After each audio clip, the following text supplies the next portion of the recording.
Jim, thank you so much. Merci beaucoup, Jim, d'avoir partagé votre expérience et vos points de vue. Jim, vous êtes un homme formidable. Vous nous avez rappelé pourquoi nous sommes ici et le travail important que nous devons faire dans les 2 jours à venir. Je vous remercie infiniment d'avoir pris du temps pour venir nous parler aujourd'hui. Je cherche Fred. Fred est là. Je suis ravi à ce stade de vous présenter Fred Horn qui va être le modérateur. Fred Horn est un meneur de réflexion nationale et internationale avec de l'expérience dans les systèmes de santé, de la conception, la transformation, développement de politique et coordination. Il parle fréquemment sur les questions des soins de santé au Canada.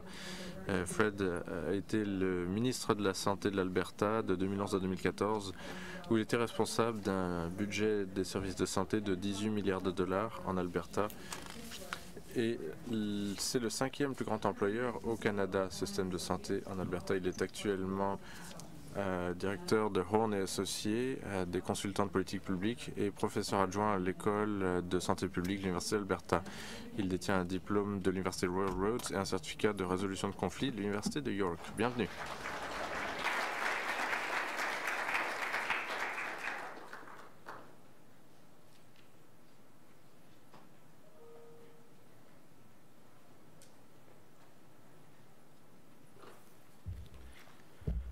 Good morning, ladies. Bonjour, mesdames et messieurs.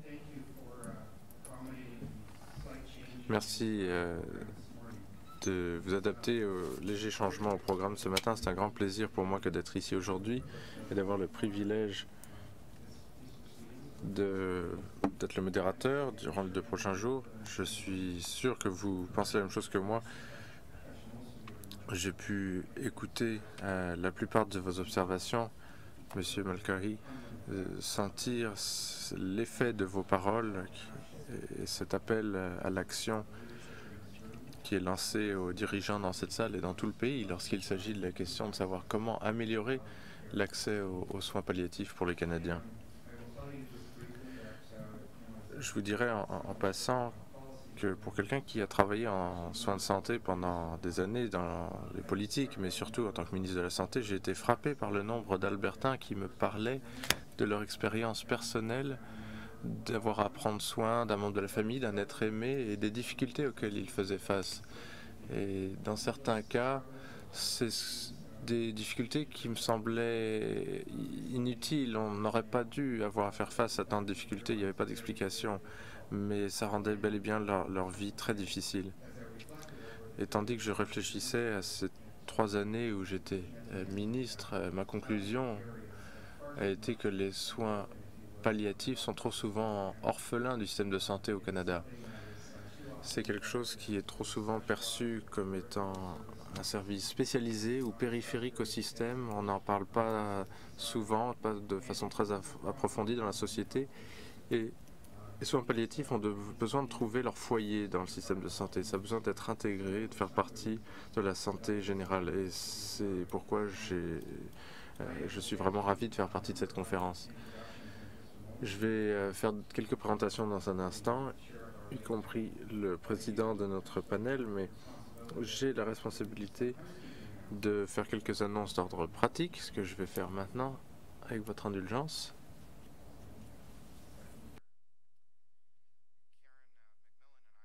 Alors, Karen McMillan avons fait une vingtaine d'entretiens ce matin sur la CBC, partout au pays. Carline a mentionné ce matin que nous avons 157 sites connectés à la conférence et je crois que vous pouvez être assuré que vous avez l'attention des Canadiens aujourd'hui. Alors, pour les points d'ordre pratique, quelques annonces générales.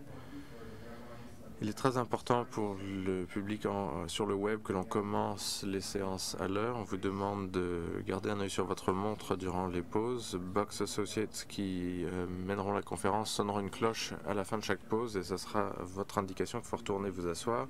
Il faudra terminer quelques minutes plus tôt aujourd'hui pour des raisons logistiques, donc on va chercher à conclure autour de 16h30 cet après-midi.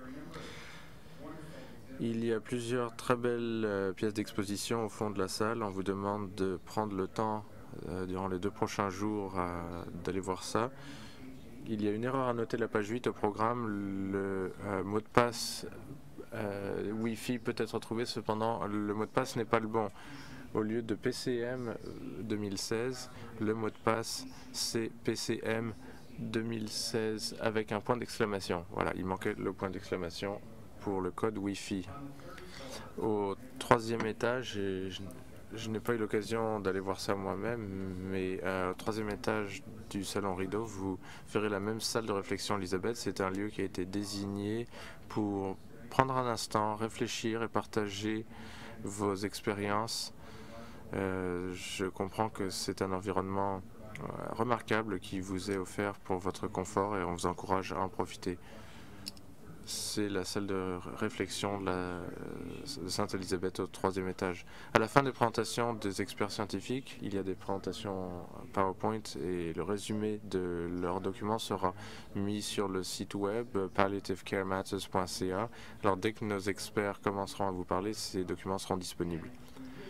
Et on veut vraiment vous encourager à interagir au travers des médias sociaux durant la conférence. Vous pouvez suivre la conférence sur la page Facebook qui est Palliative Care Matters et sur Twitter avec le mot déclic @palliative C majuscule M majuscule. Et enfin, quelques points d'ordre général. Les toilettes sont juste à l'extérieur de la salle à la gauche et si vous ne l'avez pas encore fait, on vous demande de mettre vos téléphones sur silencieux et de les laisser là durant toute la période où vous serez là. Merci d'avance. Je suis maintenant ravi de vous présenter une femme que j'ai connue depuis des années, que j'ai respectée depuis longtemps, mais qui a travaillé à mes côtés depuis 5h45 ce matin avec ces entretiens dont j'ai parlé, et c'est Karen McMillan. Karen est coprésidente de la conférence, elle est directrice de soins palliatifs chez Covenant Health. Beaucoup d'entre vous connaissez Karen. Vous saurez qu'elle apporte beaucoup de passion pour le mentorat, l'amélioration de la qualité et son rôle de leadership chez Covenant. Elle est infirmière enregistrée, elle est directrice des opérations pour l'hôpital communautaire Grey Nuns et directrice de la stratégie palliative Fin de vie. Elle est engagée en recherche et en éducation palliative depuis plus de 20 ans. Elle a publié de nombreux ouvrages et d'articles dans ce domaine. Et une chose que j'admire le plus de Karen, c'est qu'elle a apporté des soins en tant qu'infirmière depuis des années. Elle a cette crédibilité qui fait qu'elle peut dire qu'elle comprend. J'ai une idée qui pourrait vous aider lorsque vous lui présenterez une idée de santé. Et elle a beaucoup de gens qui la suivent dans son organisation et au niveau national. Elle a reçu le prix Caritas Mission en 2008 et le prix de l'Université d'Alberta McClure en 2007. Elle a un certificat de soins aux adultes et d'éducation continue et des diplômes en sciences infirmières. Donc sans plus attendre, j'aimerais que Karen vous souhaite la bienvenue au nom de Covenant Health.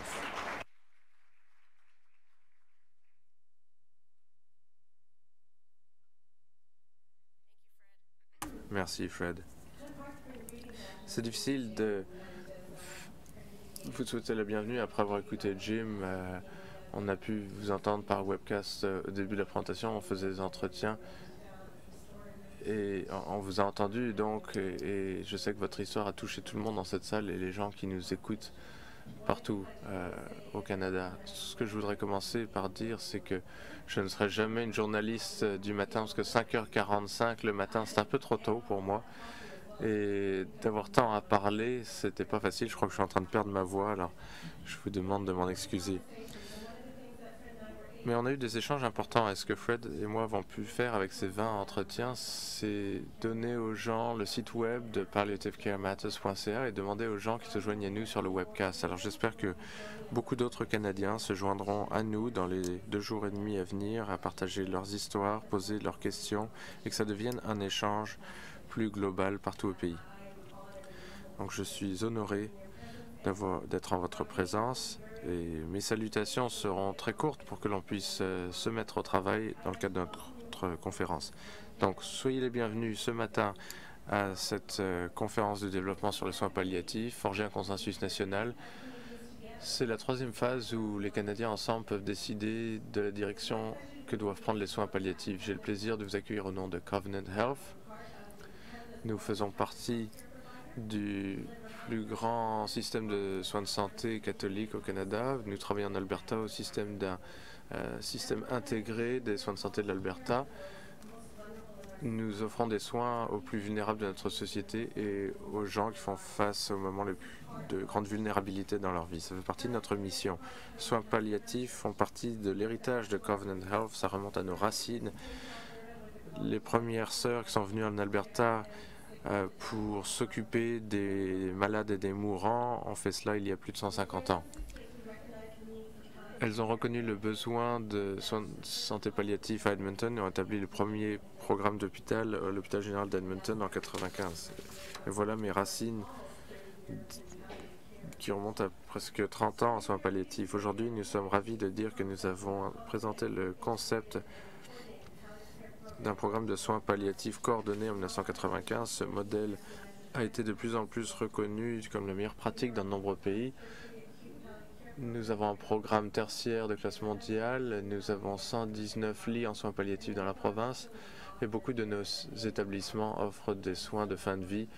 Et cependant, nous avons encore beaucoup de travail à faire en Alberta et à Edmonton. J'allais partager avec vous mon histoire, mais je crois que je vais me retenir. L'histoire de Jim était formidable et je voudrais pouvoir échanger avec les gens dans les 2 jours à venir mes histoires et d'écouter vos histoires, car je crois honnêtement que la meilleure façon d'apprendre et de grandir, c'est d'écouter les histoires les uns des autres et comprendre ce que cela veut dire pour chacun d'entre nous. Alors sur ce, veuillez m'en excuser, mais je veux que cet échange se poursuive dans les 2 jours et demi à venir avec tout le monde dans la salle, parce que je suis sûr que vous avez tous des histoires. Je suis très fier de l'Institut de soins palliatifs de Covenant et de notre stratégie robuste qui s'est concentrée à apporter du leadership en identifiant des façons d'intégrer les aspects cliniques de la recherche, l'éducation et les services administratifs pour mieux servir les patients et leurs familles. En coordonnant les efforts qui maximisent l'utilisation des ressources, augmentent la capacité du service et s'assurent que l'on est le fer de lance du développement des meilleures pratiques. L'établissement de réseau au niveau national et international, l'interne et à l'externe, tel que cette conférence aujourd'hui, nous amène vers de nouvelles directions en Alberta, tandis que l'on vise à renforcer notre approche des soins palliatifs chez Covenant Health. Notre travail nous a amenés ici à Ottawa. Si vous voulez améliorer les systèmes de santé, demandez aux patients et aux familles. Ces conférences de développement de consensus leur donnent le meilleur que la science et la recherche peut leur offrir. Il est important de reconnaître les recommandations de ceux qui sont passés avant nous. En moyenne, un rapport a été publié dans chacune des provinces depuis 20 ans. Et on est là toujours 20 ans après à chercher une stratégie nationale. Il est temps qu'on ait une stratégie nationale et c'est à chacun d'entre nous dans cette salle et sur le web de s'assurer que ça soit bel et bien le cas. Nous sommes ici pour parler en faveur d'un soutien renforcé pour la recherche en soins palliatifs. C'est pourquoi nous sommes ici aujourd'hui. Pourquoi maintenant? Eh bien, le besoin pour un accès à des soins palliatifs constants au Canada n'a jamais été plus fort. Pensez aux questions qui ont été posées pour cette conférence. Pensez au manque de conscience et d'information quant aux soins palliatifs. Pensez à l'accès inconstant des soins palliatifs au Canada. Pensez que 96% des Canadiens soutiennent les soins palliatifs et pensez au fait qu'un Canadien sur 4 s'est occupé ou s'occupe ou s'occupera d'un Canadien mourant. On est là pour parler de soins palliatifs et le mot palliatif techniquement veut dire de rendre une maladie ou ses symptômes moins sévères ou moins désagréables sans retirer la cause. C'est une distinction importante aux soins de santé, que ce soit dans un hôpital, un hospice ou au domicile. On traite des besoins physiques, émotionnels et psychologiques ou spirituels des personnes qui souffrent. Nous ne cherchons pas à guérir, mais à apporter du soin qui se concentre sur le confort et la compassion dans son plus grand sens pour travailler avec les patients, leurs familles, être avec, comme Jim l'a dit il y a quelques instants, avec amour et humilité. Aujourd'hui, j'aimerais accueillir tout le monde à notre conférence. Pour ceux d'entre vous qui avaient pris soin ou qui prenaient soin d'être aimés, à ceux qui font de la recherche dans ce domaine, à ceux qui apportent les soins de santé professionnellement, ceux qui défendent de meilleurs soins de santé, ou nous tous, car nous sommes tous dans le même bateau. J'aimerais tout particulièrement remercier les organisations régionales qui ont aidé à contribuer à cette initiative au niveau de l'effort, du contenu, du soutien financier. Ce soutien démontre bien que cet échange est de grande importance pour tout le monde. Je me réjouis d'entendre des déclarations de consensus qui seront lues à la fin de la conférence par notre panel. Merci à tout le monde ici de votre participation et je vous souhaite de bons échanges dans les 2 jours et demi à venir. Merci.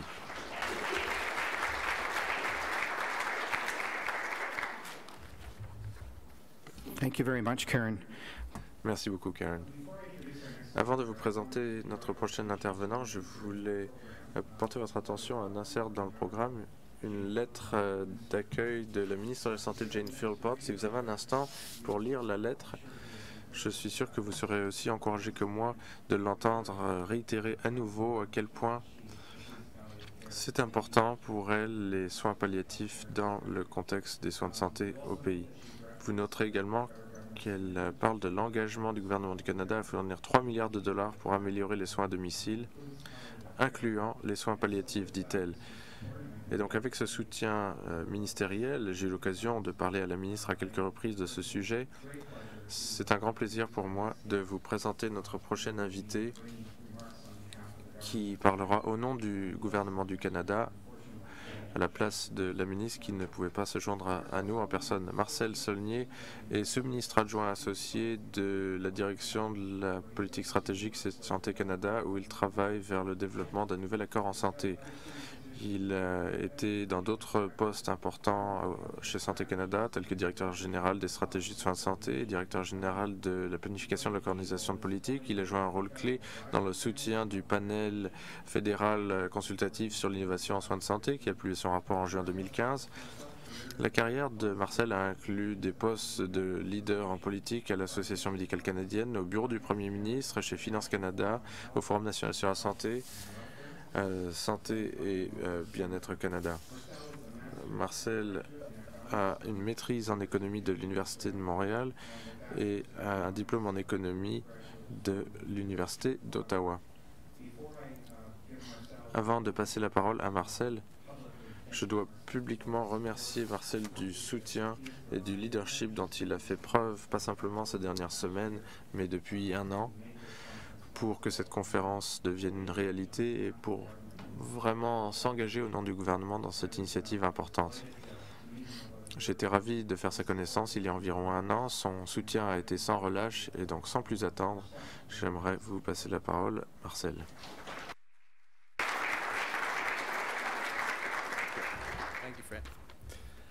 Thank you very much, Fred. Merci beaucoup, Fred, de cette gentille présentation. Je vous présente les chaudes salutations de la ministre, les chaleureuses salutations de la ministre Philpott qui ne pouvait pas être là aujourd'hui. De partout au pays, certains d'entre vous de d'autres pays, alors bienvenue à Ottawa. Je suis ravi d'être ici à représenter Santé Canada, l'un des commanditaires de cet événement important.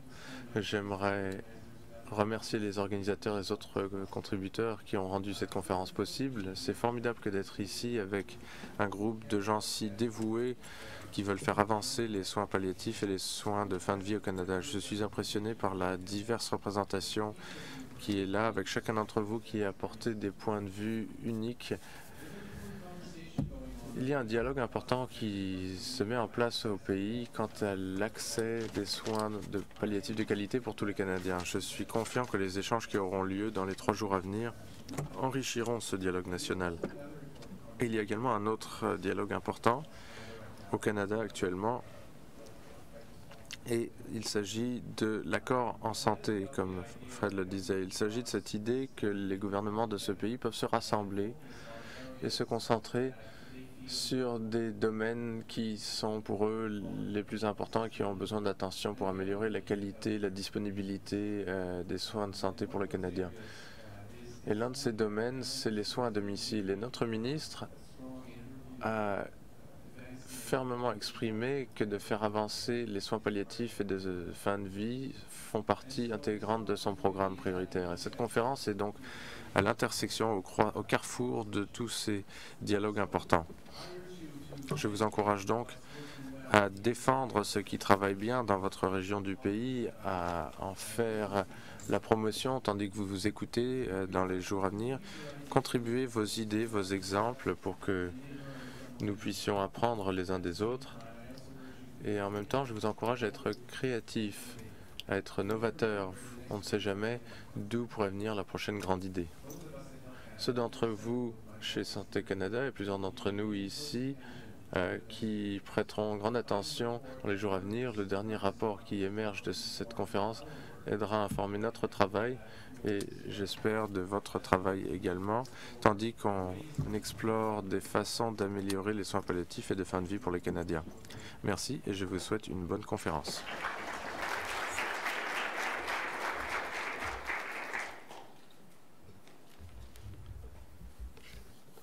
Thank you very much, Marcel. Merci, Marcel. Mesdames et messieurs, j'ai quelques observations préparées ici que je vais vous lire et on va vous parler du modèle de conférence de développement de consensus CDC et le projet de l'importance des soins palliatifs. Et je sais que beaucoup d'entre vous auraient cette information. Il y a beaucoup de gens qui se joignent à nous sur le web ou qui verront cette conférence par la suite et qui profiteraient grandement d'avoir entendu certaines de ces explications. Comme vous le saurez peut-être, les CDC, conférences de développement de consensus, sont très différentes des autres types de conférences, surtout des autres types de conférences en soins de santé. Ces CDC rassemblent les citoyens, les décideurs, les experts pour traiter des questions d'importance publique, dans ce cas-ci les soins palliatifs. Les conférences impliquent différents experts qui apportent des preuves scientifiques à un panel de 12 personnes devant un public. Je voudrais dire que l'usage de ces conférences de développement de consensus pour traiter les questions de soins de santé, ce n'est pas une chose nouvelle au Canada. En tout cas, il y a eu différents exemples de par le passé, et en particulier auprès de l'Institut d'économie en santé de l'Alberta, qui a été un pionnier dans ce modèle pour traiter des questions très spécifiques autour de santé mentale, du diabète et d'autres questions. Le panel ici va entendre tous les échanges et développer une déclaration de consensus à travers des différentes questions. Ensuite, ces déclarations ont lieu aux experts et au public et sont utilisées pour développer des politiques à l'avenir, idéalement des politiques fondamentales qui sont actuellement examinées, comme Marcel l'a dit. Palliative Care Matters s'étend sur le modèle actuel et parle de 3 phases. Nous allons parler de l'écoute des Canadiens. Vous êtes conscient des résultats du sondage Ipsos Reid et pour ceux d'entre vous qui êtes en ligne, ces résultats sont disponibles sur le site web à l'importance des soins palliatifs.ca et bien sûr on va parler de ce qui est important pour les Canadiens. La phase 2, c'est la conférence de développement de consensus aujourd'hui, dans les 2 jours à venir, et la phase 3 aura lieu peu de temps après cette conférence lorsque le Conference Board du Canada prendra cette déclaration de consensus, examinera son application, ses conséquences et examinera comment ces recommandations pourraient être mises en œuvre dans un système de santé plus vaste et proposer des conseils. L'importance des soins palliatifs se repose sur des rapports précédents faits par d'autres au Canada. Les 6 questions que vous voyez dans votre programme ont été développées par le groupe de travail de référence du Canada, des parties prenantes, des représentants des familles qui ont revu les recommandations des différents rapports de soins palliatifs et qui ont été complétés depuis 20 ans. À partir de ces rapports, le groupe de travail a identifié les priorités qui ont besoin d'être traitées et les ont mises sous forme de questions. Et je pourrais ajouter qu'on va parler du comité de pilotage dans quelques instants pour l'importance des soins palliatifs, mais je pourrais ajouter que beaucoup des membres du comité de pilotage font partie de la coalition de qualité des soins de fin de vie, qui est une coalition très importante au Canada, qui, avec d'autres groupes, a apporté beaucoup de la réflexion qui a précédé notre organisation sur ce programme et nous leur sommes reconnaissants. Alors, comment cette conférence sera-t-elle différente? Eh bien, nous avons commencé bien sûr en écoutant M. Mulcahy et cette voix, la voix de M. Mulcahy et la voix des autres patients et des familles à travers la sienne seront au cœur de l'événement dans les 2 prochains jours. Je vais vous parler de comment ça va s'articuler un petit peu plus tard. Vous avez vu la participation des patients et des familles qui est reconnue dans les opérations formelles et vous écouterez également les patients et les familles au travers de vidéos, de citations en leurs propres mots qui seront affichés à l'écran dans les 2 jours à venir. Nous commencerons chaque partie du programme avec une vidéo patient et famille et je vous en reparlerai plus tard. Et bien sûr, pour ce qui est de la structure de la conférence, c'est organisé par questions. Pour chaque question, nous avons un expert scientifique qui a préparé un document scientifique sur le sujet, présentera l'information pour informer le panel et le public. Après chaque présentation, du temps sera réservé pour des questions de la part du panel ainsi que du public, à la fois dans la salle et ceux qui nous suivent en ligne et sur les médias sociaux. Lorsque la conférence se terminera cet après-midi, bien sûr, le travail du panel ne fait que commencer. Ils délibéreront et parleront de chacune des questions jusqu'à ce qu'ils arrivent à un consensus sur comment chaque question doit trouver réponse. Donc voilà pour leur travail de nuit qui va commencer plus tard cet après-midi.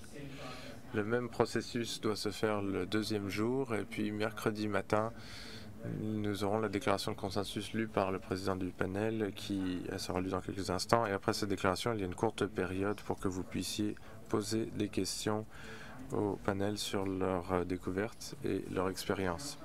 Il est maintenant temps de rencontrer les différents groupes qui ont fait de cette initiative une possibilité. On va commencer avec le comité de pilotage pour l'importance des soins palliatifs. Il y a environ 1 an, lorsque Covenant Health m'a demandé de m'impliquer avec cette initiative, nous avons tenu un échange sur le besoin d'avoir cette initiative menée pas juste par une organisation, mais de partager ce leadership avec différentes organisations nationales, beaucoup d'entre elles qui jouent un rôle fondamental auprès des patients et des familles pour vraiment profiter de la pensée qui a précédé cette conférence, mais également reconnaître que la tâche à l'avenir après cette conférence sera fondamentale et très lourde pour ce qui est de défendre les recommandations et travailler avec les systèmes de soins de santé pour que ça soit mis en application. Alors nous avons pris la décision que nous formerions un comité national de pilotage qui est décrit en détail dans votre programme. Il y a 14 organisations au total qui se sont joints à nous pour partager le leadership. Ce sont les dirigeants aînés dans les dirigeants principaux des plus grandes organisations canadiennes, des représentants des familles également dans le groupe du comité. Leur participation soutient l'objectif partagé qui est que le système de soins de santé peut apporter des soins palliatifs forts aux Canadiens aujourd'hui et à l'avenir. Et je vais prendre quelques instants pour rendre hommage aux membres du comité. Lorsque votre nom est appelé, je vais vous demander de vous lever pour qu'on puisse vous reconnaître. Et mesdames et messieurs, je vais vous demander de retenir vos applaudissements jusqu'à ce que j'ai appelé les noms de tout ce comité. Alors, vous avez rencontré Karen McMillan, ma coprésidente de Covenant Health. Les autres membres avec nous aujourd'hui, Sébastien Odette, président d'Accréditation Canada International, Sharon Baxter, directrice exécutive de l'Association des soins palliatifs et de l'hospice, Dr. Jeff Blackmer, vice-président, le professionnalisme médical, l'Association canadienne médicale, le bureau de la déontologie, Dr. Heather Bryan, vice-président, contrôle du cancer, le partenariat canadien contre le cancer, Dr. David Henderson, président élu de la Société canadienne des médecins en soins palliatifs, Anya Humphrey, défenseur des familles des patients, Maria Judd, directrice principale, Fondation canadienne de l'amélioration des soins de santé, Tammy Moore, PDG de la Société ALS du Canada, John Roots, président et directeur général des commanditaires catholiques de la santé en Ontario, Stephen Samuels, vice-président des programmes, Fondation canadienne de l'amélioration des soins de santé, Marcel Saulnier, que l'on vient d'entendre, sous-ministre adjoint associé, direction de la politique stratégique Santé Canada, Shirley Sharkey, présidente et directrice générale de soins de santé Sainte-Élisabeth, Anne Sutherland Bowles, PDG de l'Association canadienne des infirmiers et infirmières, Jewel Boxer, directrice de projet pour l'initiative l'importance des soins palliatifs. Mesdames et messieurs, je vous demande d'accueillir les membres de notre comité de pilotage.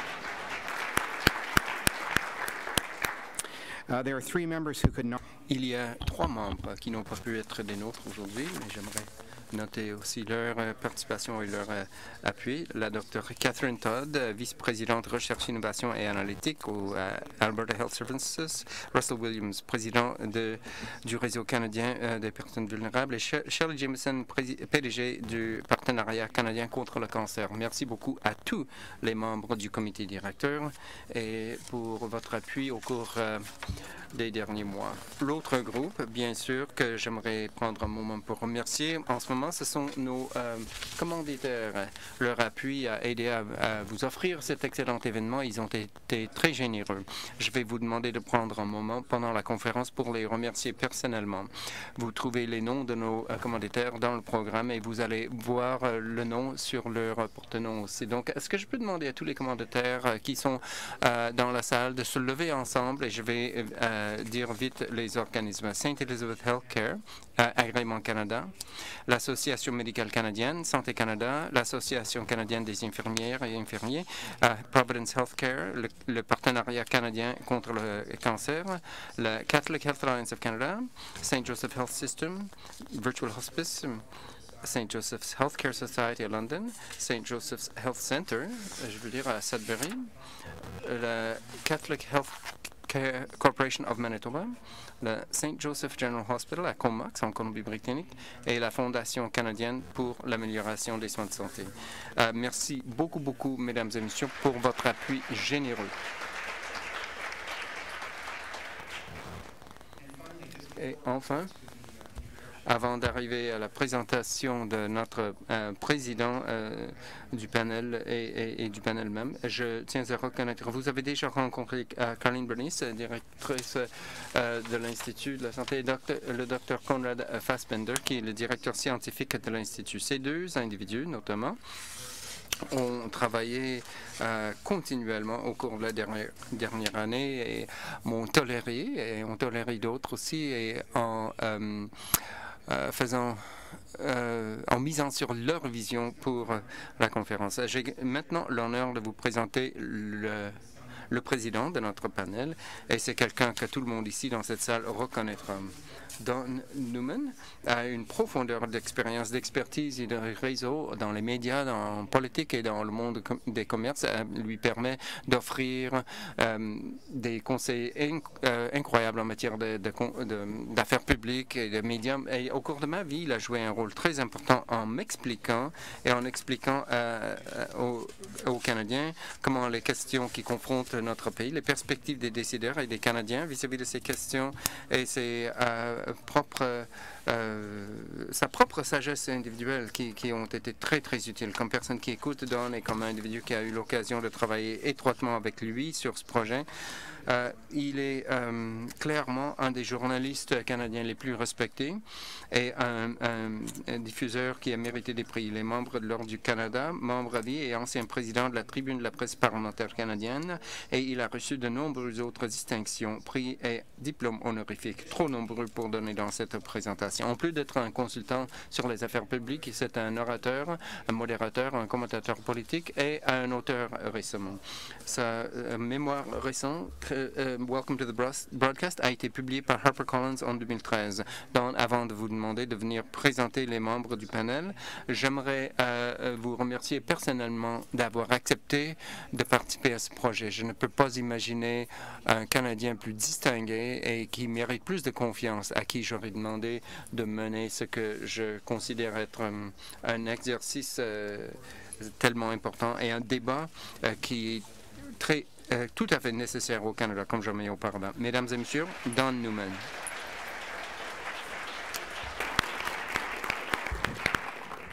Well, thank you, Fred. That's a very... Merci, Fred.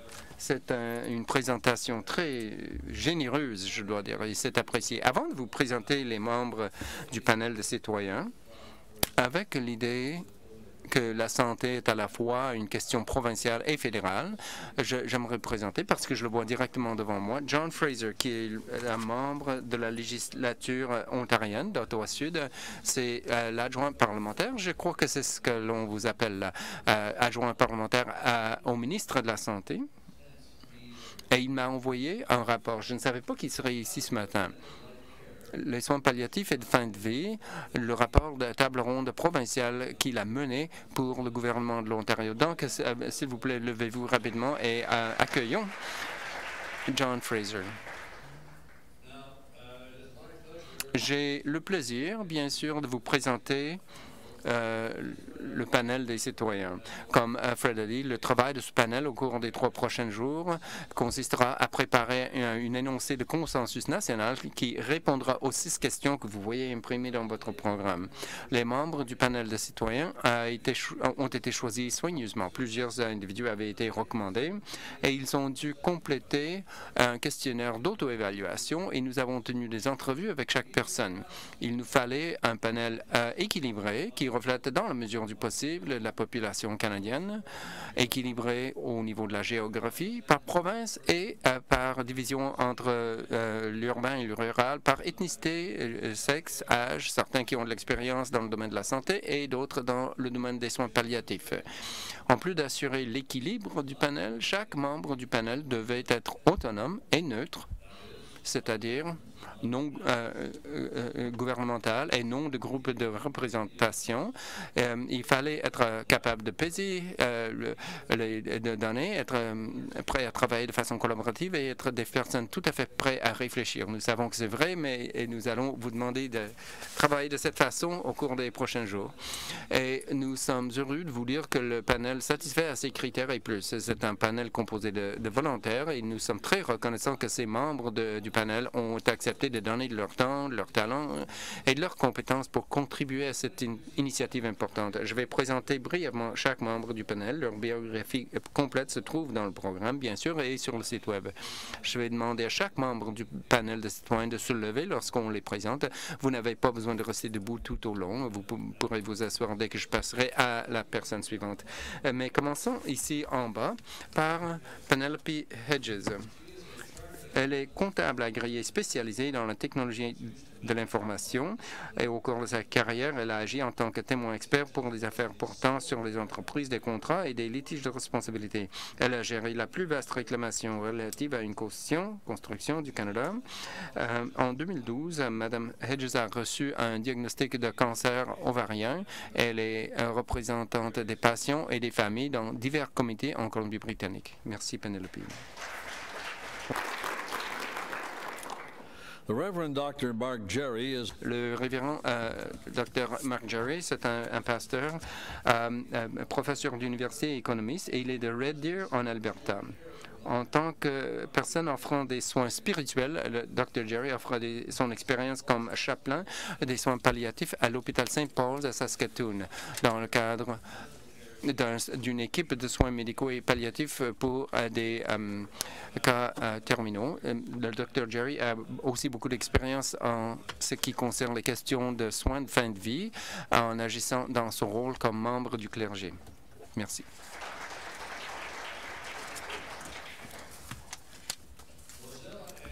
Rosella M. Kinoshameg est une Odawa Ojibwe de la Première Nation Maniquiguan, non cédée, et puis elle est récipiendaire d'un doctorat causa en lettres saintes du Regis College de l'Université de Toronto.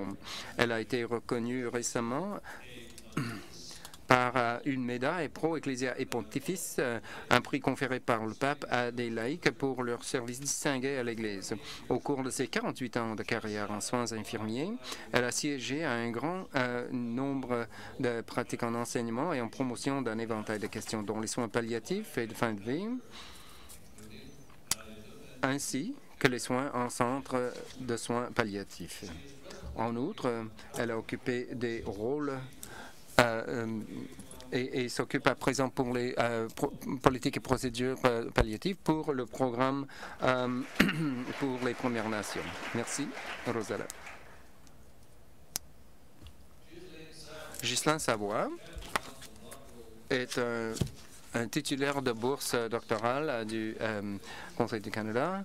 Il a enseigné les sciences politiques et les relations internationales à l'Université d'Ottawa et à Moncton. Il a aussi été membre du ministère fédéral des Communications et au ministère du Patrimoine canadien. Après avoir pris soin de son fils qui est décédé du cancer, Ghislain a participé avec une équipe de spécialistes et de bénévoles en soins palliatifs à la création d'un centre de soins palliatifs qui porte le nom de son fils, la maison Mathieu Froment-Savoie, qui prospère maintenant dans l'ouest du Québec. Merci.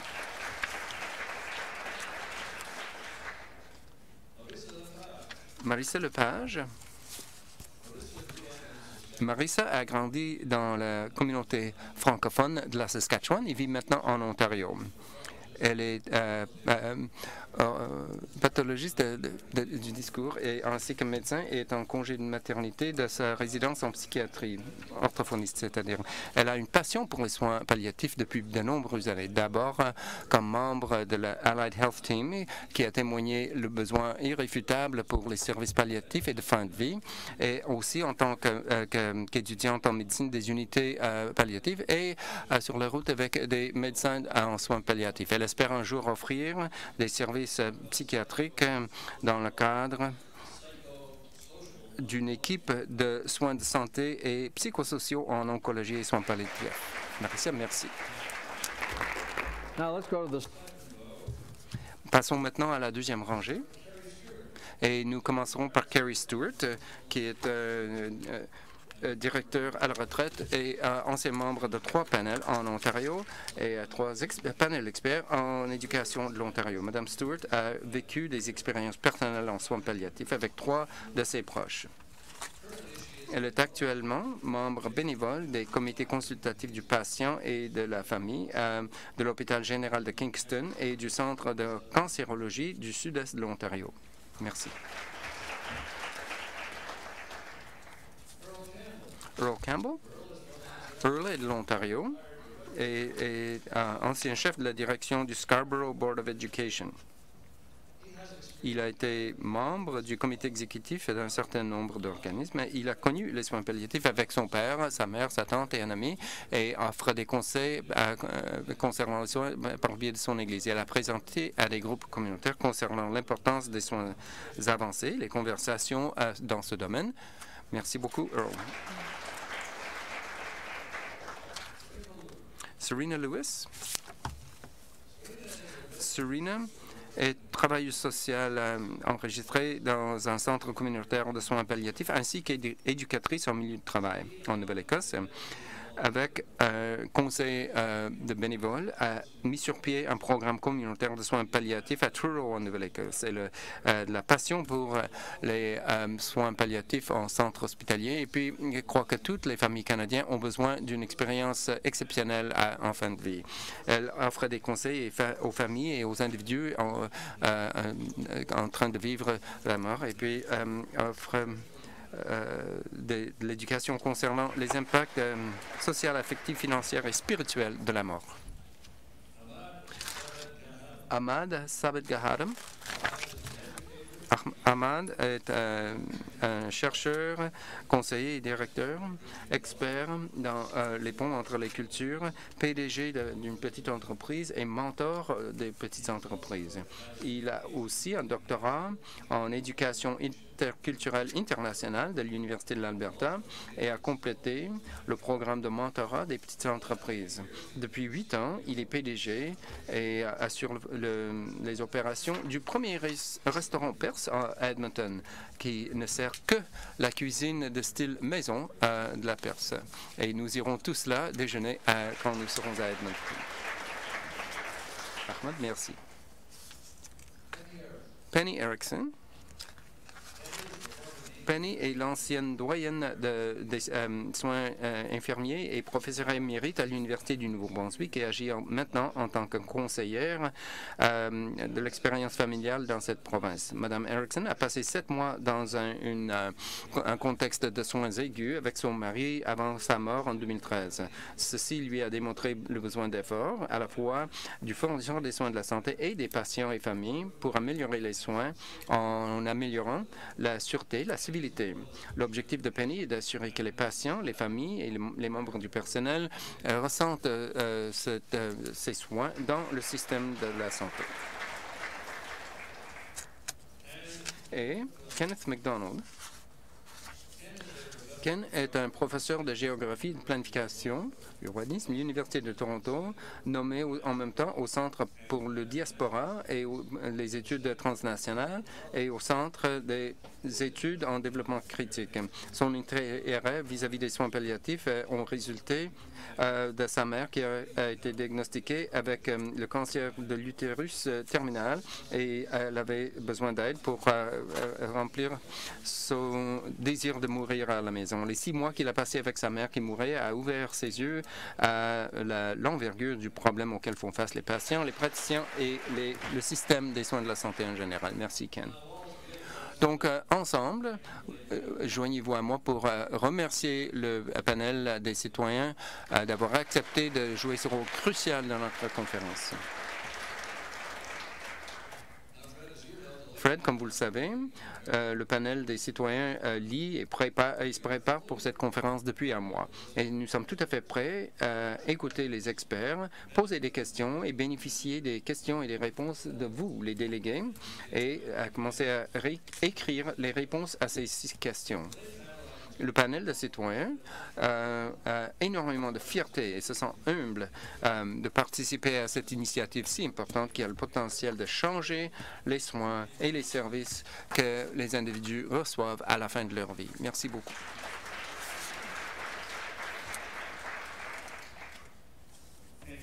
Merci beaucoup, Don, d'avoir présenté vos collègues. Et, mesdames et messieurs, à ce point, les membres du panel, le reste du programme est consacré à vous et nous allons aborder les données probantes que l'on a préparées pour vous. Et la chose la plus importante, c'est que nous commençons par ces données probantes telles que représentées par les perspectives et les expériences vécues des Canadiens. Aaron Ralston, vice-président des affaires publiques canadiennes pour Ipsos, a participé à la recherche en marketing et à vie publique depuis 20 ans à Toronto, Montréal et Calgary. Elle a beaucoup d'expérience en gérant tous les aspects des projets de recherche qualitative et quantitative. Et il y a une note ici indiquant qu'au cours de sa carrière, elle a effectué plus de 1000 groupes d'études et je ne peux pas imaginer comment ça peut être. Donc, Aaron est ici pour présenter les résultats de recherche qu'on a mis à votre disposition. Et lorsque Aaron avance vers la scène, je vais vous dire que nous allons essayer de rattraper un peu de temps, mesdames et messieurs. Nous travaillons afin de vous donner une pause à 10h15 et à cause de notre public au web, nous devons commencer chaque partie du programme à l'heure afin qu'il puisse se joindre à nous. Donc, sans plus tarder, bienvenue, Aaron.